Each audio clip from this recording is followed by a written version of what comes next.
Selamat sore kaum perempuan yang dikasihi Tuhan. Kita kembali bertemu di sore hari ini dalam persekutuan kaum perempuan.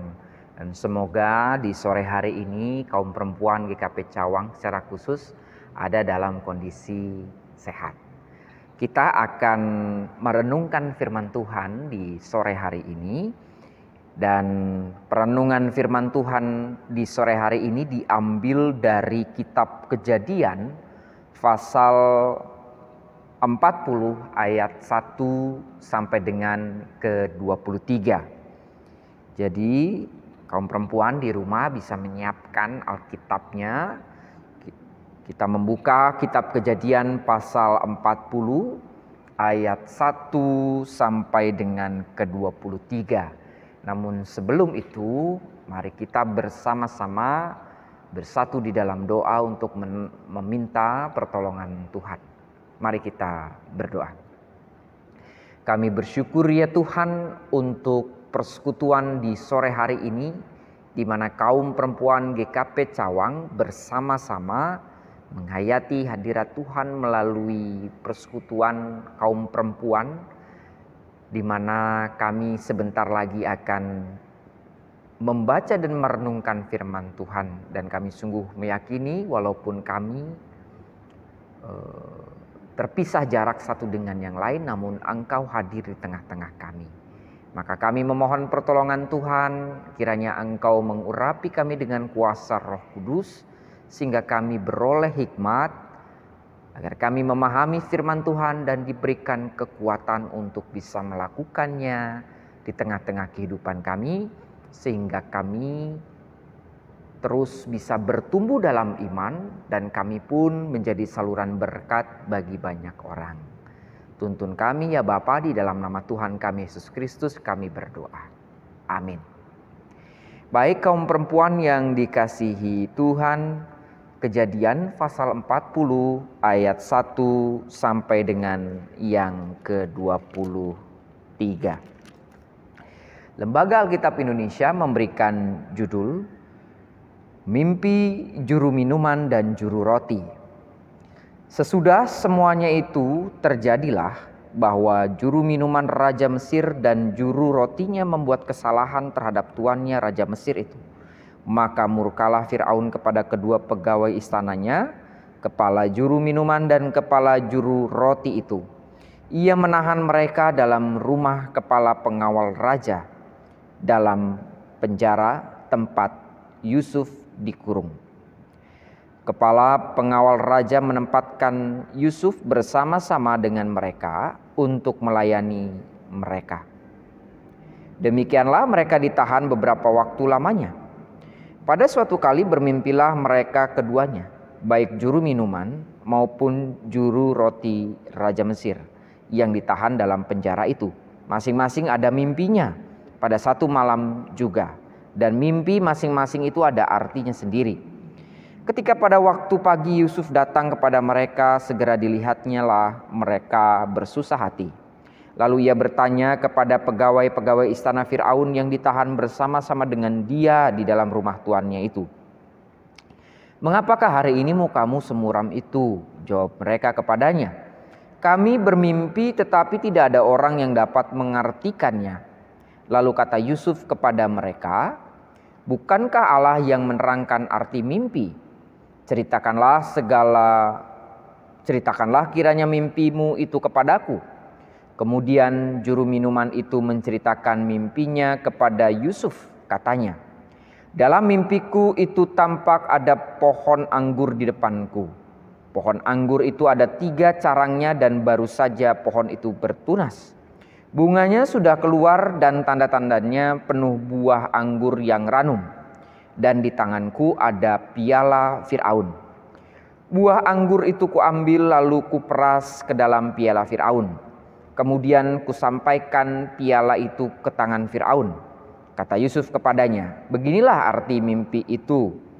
3 carang itu artinya 3 hari.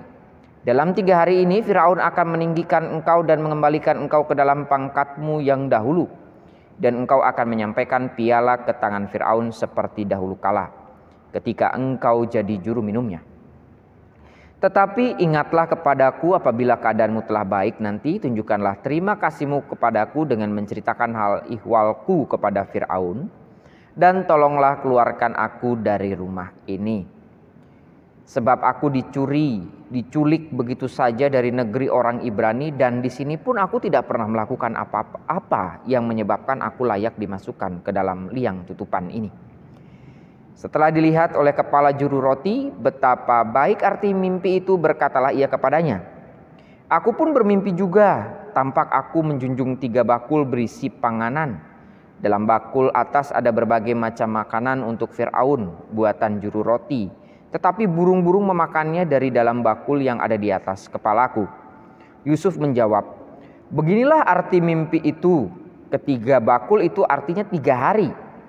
Dalam 3 hari ini Fir'aun akan meninggikan engkau tinggi ke atas dan menggantung engkau pada sebuah tiang. Dan burung-burung akan memakan dagingmu dari tubuhmu. Dan terjadilah pada hari ketiga, hari kelahiran Fir'aun.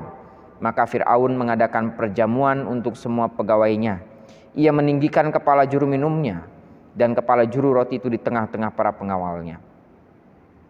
Kepala juru minuman itu dikembalikannya ke dalam jabatannya, sehingga ia menyampaikan pula piala ke tangan Fir'aun.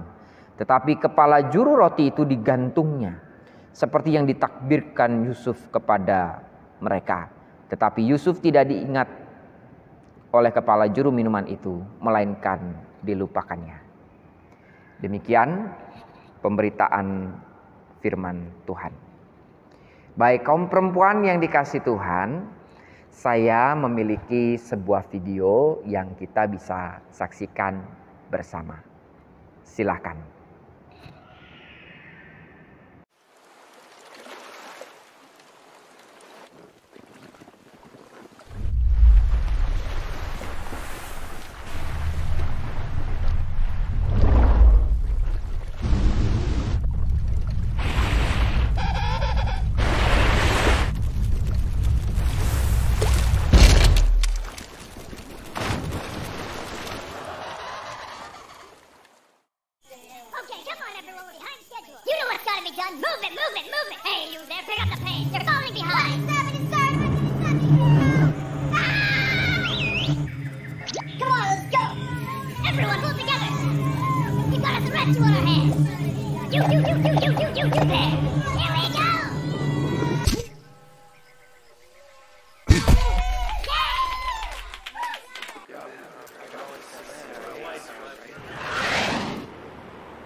Baik, kaum perempuan yang dikasihi Tuhan, dalam video itu kita bisa melihat ada beberapa kumpulan binatang ya yang mendapatkan ancaman dari luar, gitu ya, dari binatang lain.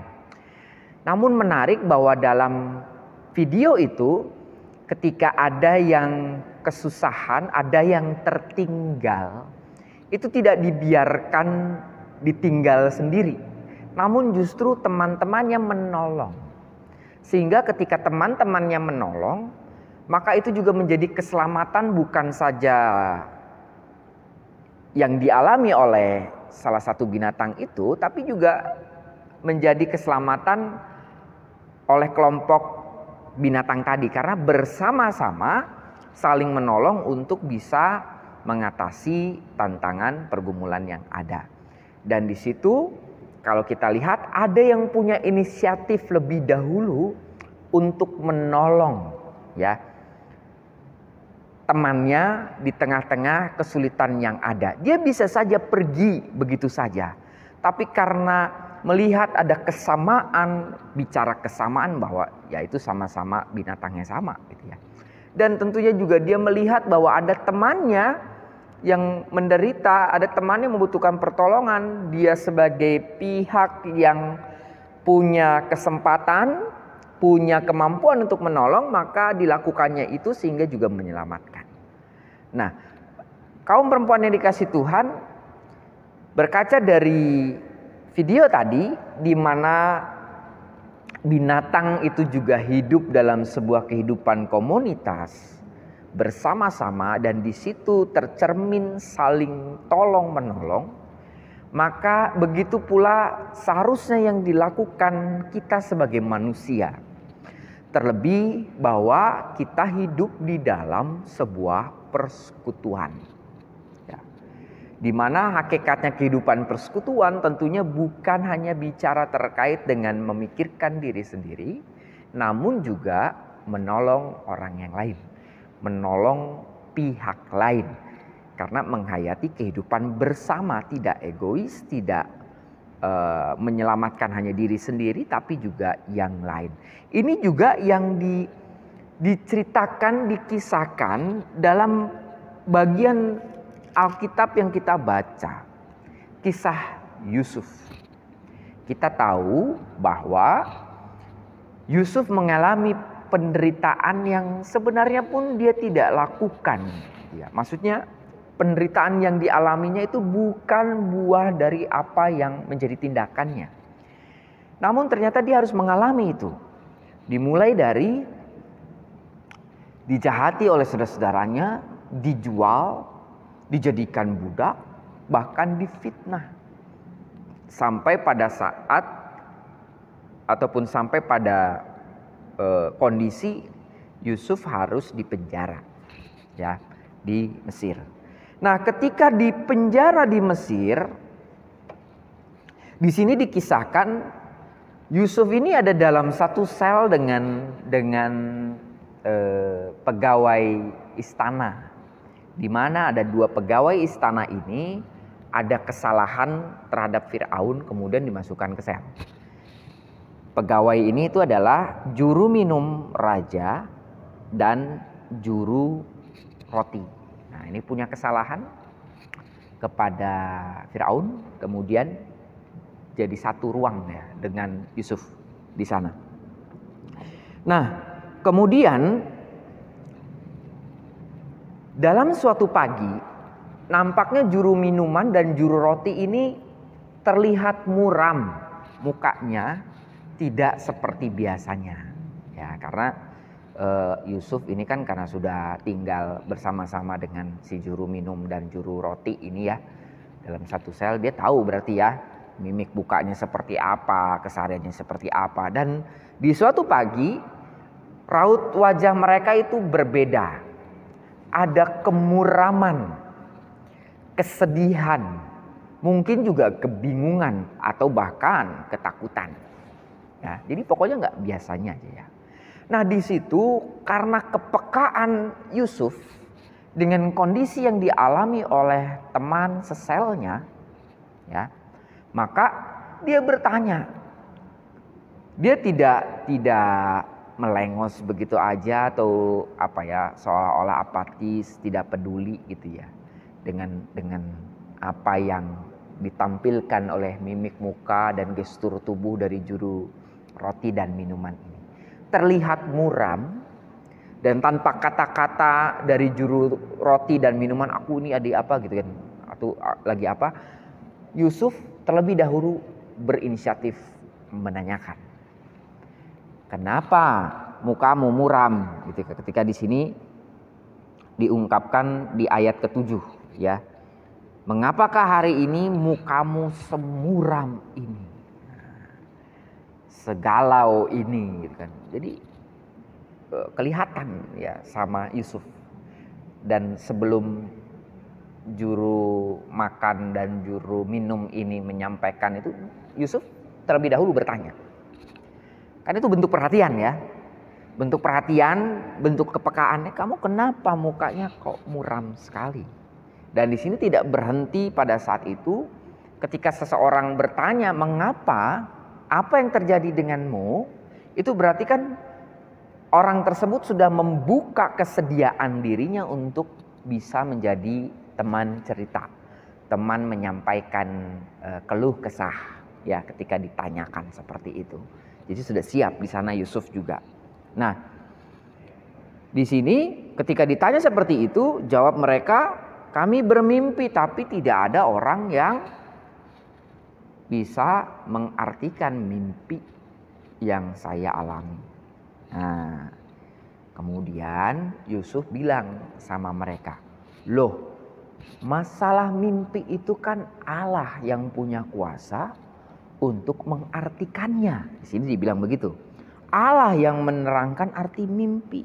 Coba deh ceritakan mimpimu itu kepadaku. Ya, di sini cerita. Ya, si juru minuman cerita, juru roti cerita. Nah, ketika mereka bercerita tentang mimpi itu, Yusuf memberikan respon. Di mana di situ pun diyakini bahwa ketika Yusuf mengartikan mimpi itu, yang tertanam dalam diri Yusuf bahwa itu semua karena kuasa Allah yang punya hikmat untuk sehingga Yusuf bisa menceritakan, menjelaskan mimpi. Jadi kan dijelaskan ya bahwa juru minum itu mimpinya bagus, ya, diterima kembali oleh Firaun, gitu ya. Namun juru roti itu justru dapat mimpi yang tidak bagus. Bahkan disampaikan oleh Yusuf bahwa dia akan digantung, gitu ya, seperti itu. Nah, dan itu ternyata terjadi, ya, terjadi. Di sini upaya Yusuf untuk menolong dua juru minuman dan roti ini untuk bisa memaknai arti kata mimpi ataupun mimpi yang dimilikinya. Nah, di sana terjadi seperti itu, namun ternyata ya juru roti ini kan jadinya mati ya. Namun juru minuman ini lupa. Sebenarnya di situ pun ada harapan memang dari Yusuf. Ya nanti kalau keadaanmu baik, ingat-ingatlah sama akulah di sini, gitu ya. Ya seperti itu. Namun ternyata dari informasi juru minuman ini yang keadaannya baik, justru malah melupakan Yusuf. Namun terlebih daripada itu, kaum perempuan yang dikasih Tuhan, kita bisa belajar dari apa yang dilakukan oleh Yusuf. Yusuf di sini menolong terlebih dahulu, bukan bukan karena memang pengen juga diselamatkan kalau nanti baik, itu nanti belakangan ya. Tapi ketika dimulai dengan inisiatif, kenapa mukamu muram? Ini kan berarti ada kesediaan dari Yusuf mau menolong.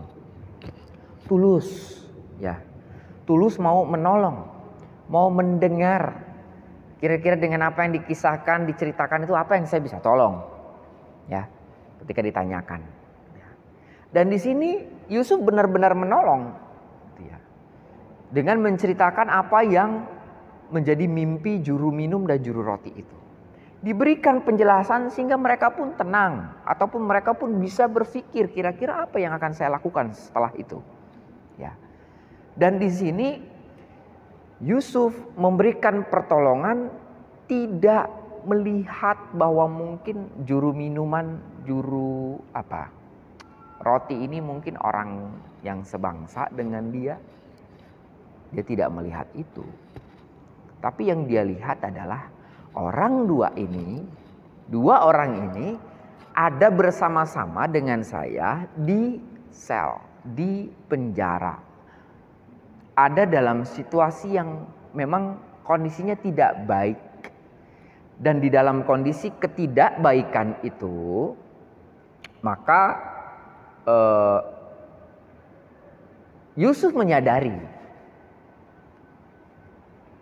kalaupun dalam kondisi ketidakbaikan itu saya bisa memberikan sesuatu hal yang setidaknya membuat kondisi sedikit lebih baik, maka ini saya bisa lakukan.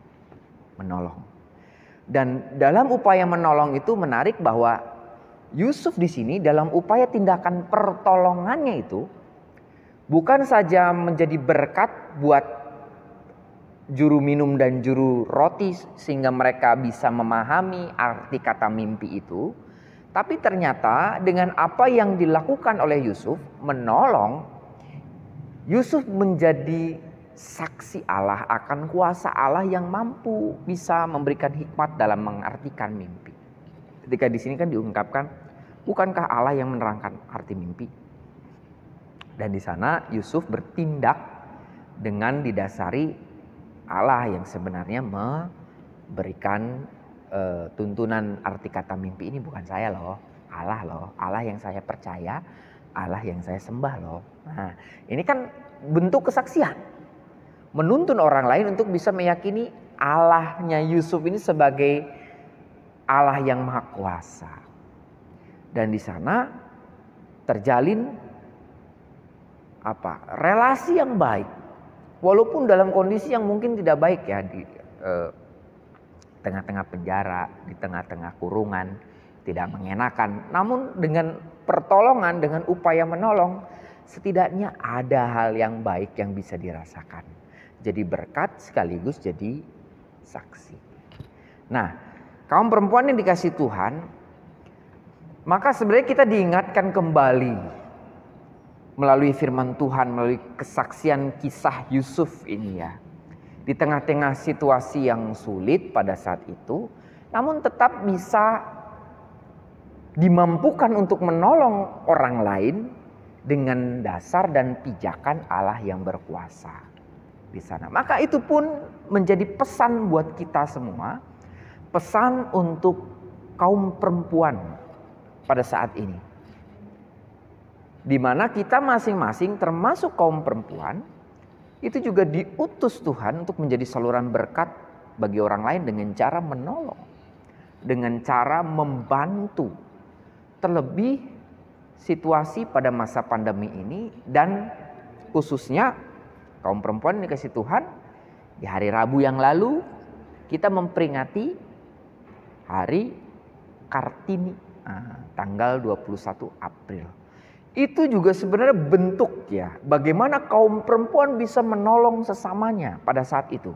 Ketika Kartini berupaya di tengah-tengah dominasi kaum pria, di tengah-tengah penindasan ataupun status sosial kaum perempuan di nomor 2, nomor 3 ataupun nomor sekian, Kartini dimampukan untuk bisa menolong sesamanya.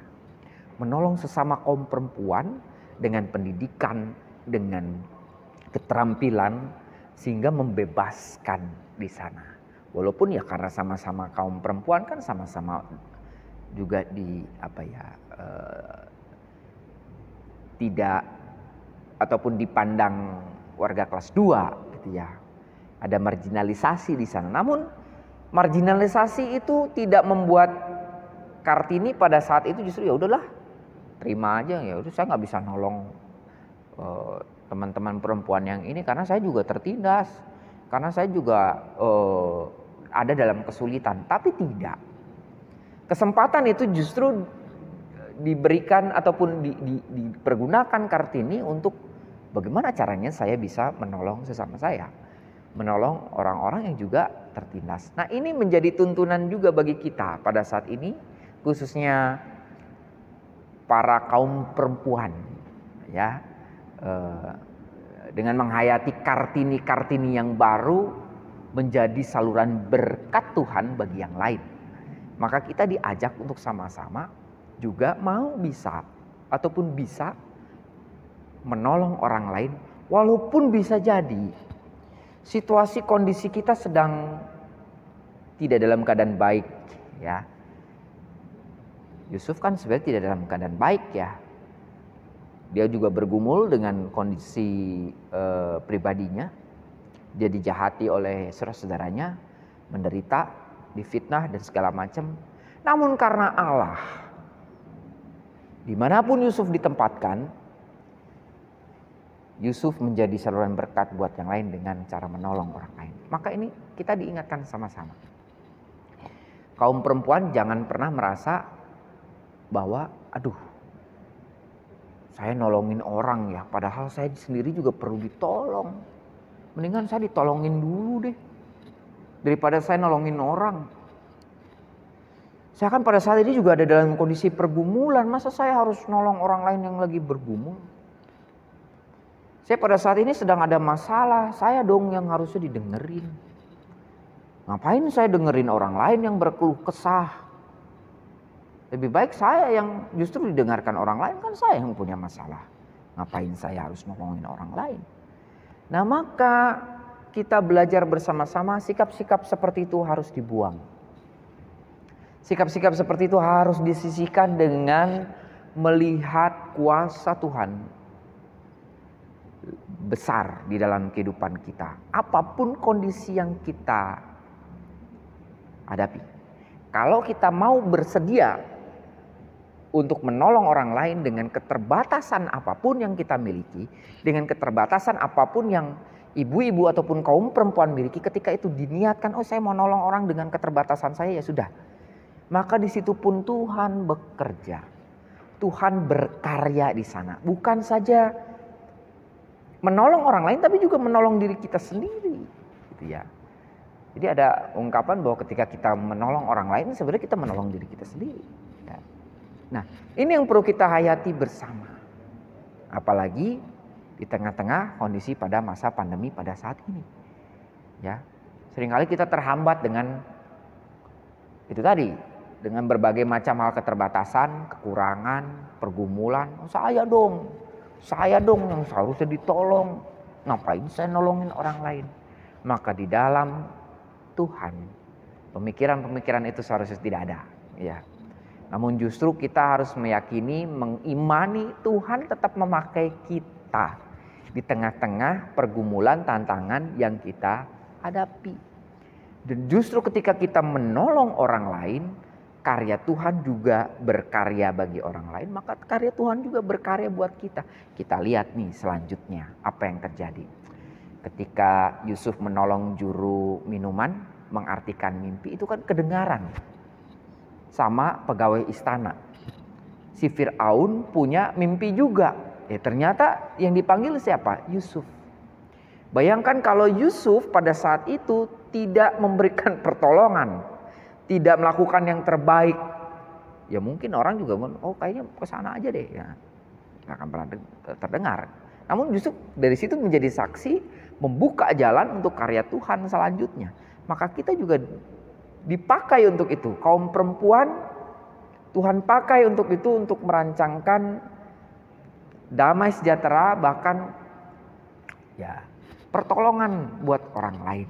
Namun memang kita perlu melihat dulu, ibu-ibu kaum perempuan, bahwa sekali lagi kita bersandar pada Tuhan. Dan kita dituntun untuk bisa melakukan yang terbaik apapun itu untuk menolong. Dimulai dengan kepekaan kita, inisiatif kita. Maka di situ Tuhan bekerja. Tuhan bekerja buat orang yang ditolong dan juga untuk kita. Maka kita bersama-sama menghayati firman Tuhan ini. Jadilah Kartini-Kartini di masa pandemi ini yang bisa menolong orang lain. Ya. Dan saya tergelitik dengan jargon istilah ya, sempat disampaikan oleh rekan saya, pendeta gitu ya. Diungkapkan bahwa bicara terkait dengan Kartini ini bukan masalah kebaya, ibu-ibu. Karena kan kita bicara masalah Kartini ini konotasinya kebaya. Bahkan kadang saya mikir, waduh, kalau kaum perempuan dalam situasi kondisi masa pandemi tiap hari pakai kebaya gitu ya. Bagaimana dia akan aktif bertindak gesit ya untuk menolong sesamanya gitu. Kenapa? Kalau kita lihat aja gitu kan, ketika bicara masalah kebaya, satu sisi kadang gitu ya nggak bisa dipakai untuk sehari-hari memang kan ya. Karena kadang justru malah jadinya menghambat gitu kan untuk melakukan sesuatu. Kan nggak mungkin ya. Misalnya mengerjakan sesuatu hal kita pakai pakaian yang justru malah membuat kita terkungkung. Nah, sehingga bicara penghayatan Kartini ini bukan masalah tentang kebaya, tapi bicara tindakan. Bagaimana kepekaan, bagaimana upaya kita untuk bisa menolong sesama jadi berkat buat sesama. Maka itu perlu kita lakukan, apalagi kita hidup di tengah-tengah komunitas. Kita ada di dalam komunitas, setidaknya di tengah-tengah kehidupan persekutuan gereja yang saling tolong menolong satu dengan yang lain. Tidak ditinggalkan tapi saling tolong menolong.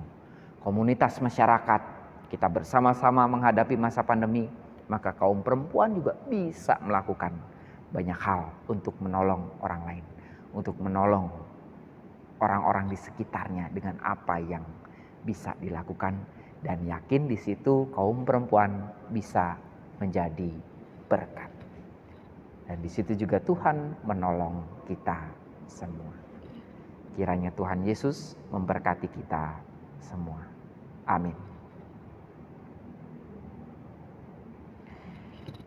Baik, kaum perempuan yang dikasihi Tuhan, kita akan bersama-sama menaikkan doa syafaat.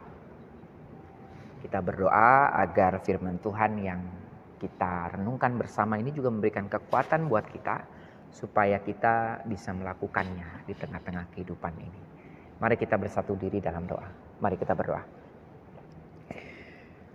Bapa yang penuh kasih, yang kami sembah di dalam nama Tuhan kami Yesus Kristus, kami bersyukur melalui firman Tuhan kami diingatkan.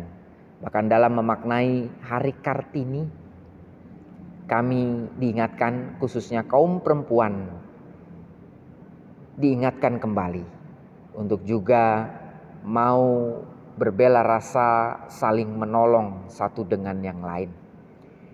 Menolong, membantu keterbatasan orang lain. Sehingga dari situ kaum perempuan bisa menjadi berkat bagi sesama, bahkan menjadi saksi di mana Tuhan berkuasa memulihkan, berkuasa menolong, dan menghadirkan kehidupan yang terbaik. Maka kiranya firman Tuhan yang kami dengarkan bersama ini senantiasa memberikan kekuatan khususnya bagi kaum perempuan melakukan yang terbaik. Terlepas ada berbagai macam keterbatasan, ada berbagai macam kekurangan, maka ketika Tuhan pakai dan kaum perempuan juga berniat, berkomitmen untuk melakukan yang terbaik, maka di situ juga akan terjadi peristiwa-peristiwa, hal-hal yang tentunya juga menjadi berkat bagi banyak orang, dan itu memuliakan nama Tuhan. Tuntun kami semua, ya Bapa. Allah yang Maha Kasih, kami hendak mendoakan untuk seluruh kaum perempuan di GKP Cawang. Kiranya Tuhan memberkati dalam setiap aktivitas peran-peran yang dilakukan. Bahwa dalam situasi kondisi sulit apapun, Tuhan tetap hadir bagi saudara-saudara kami. Di tengah-tengah pergumulan, di tengah-tengah keluarga, pekerjaan, pelayanan, Tuhan yang akan senantiasa memampukan. Sehingga kaum perempuan juga terus bisa memberdayakan diri untuk menjadi saluran berkat bagi banyak orang. Berkati keluarganya masing-masing, Tuhan yang menghadirkan damai sejahtera di tengah-tengah keluarga dan menolong setiap keluarga untuk senantiasa bisa menjalani kehidupannya dengan tetap berserah kepada Tuhan. Kami juga hendak berdoa untuk fungsionaris komisi, penatua, koordinator. Tuhan kiranya berkati agar mereka bisa melakukan tugas panggilan mereka dengan baik. Kami juga hendak berdoa bagi kaum perempuan yang dalam kondisi sakit, Tuhan yang memulihkan, memberikan kesehatan. Kaum perempuan yang dalam aktivitas pekerjaannya, Tuhan yang senantiasa memberkati dan menyertai. Allah yang Maha Kasih, kami juga hendak berdoa. Kami mendoakan bangsa dan negara kami. Di tengah-tengah masa pandemi ini, kami harus terus berjuang, memberikan diri yang terbaik untuk ikut ambil bagian, ikut serta dalam pemulihan yang Tuhan berikan di tengah-tengah kondisi kehidupan kami. Kiranya pemerintah dan warga negara bisa bersama-sama bekerja sama untuk senantiasa memulihkan kondisi bangsa dan negara kami. Terima kasih ya Bapak. Dan pada kesempatan ini juga kami juga menyampaikan doa kami masing-masing. Ketika kami di rumah kami masing-masing pada saat ini berdoa, maka pada saat ini juga kami menyampaikan pergumulan kami masing-masing. Kami menyampaikan hal-hal yang ada di dalam hati kami masing-masing. Maka sungguh kami meyakini Engkau mendengar dan merancangan yang terbaik bagi kami. Maka ya Allah, inilah doa kami yang kami naikkan hanya di dalam nama Tuhan kami, Yesus Kristus. Dan kami pun akan bersama-sama berdoa seturut dengan doa yang Tuhan Yesus ajarkan kepada kami. Bapa kami yang di surga, dikuduskanlah namamu, datanglah kerajaan-Mu, jadilah kehendak-Mu di bumi seperti di surga. Berikanlah kami pada hari ini makanan kami yang secukupnya, dan ampunilah kami akan kesalahan kami, seperti kami juga mengampuni orang yang bersalah kepada kami. Dan janganlah membawa kami ke dalam pencobaan, tapi lepaskanlah kami dari yang jahat, karena Engkau yang punya kerajaan dan kuasa dan kemuliaan sampai selama-lamanya. Amin.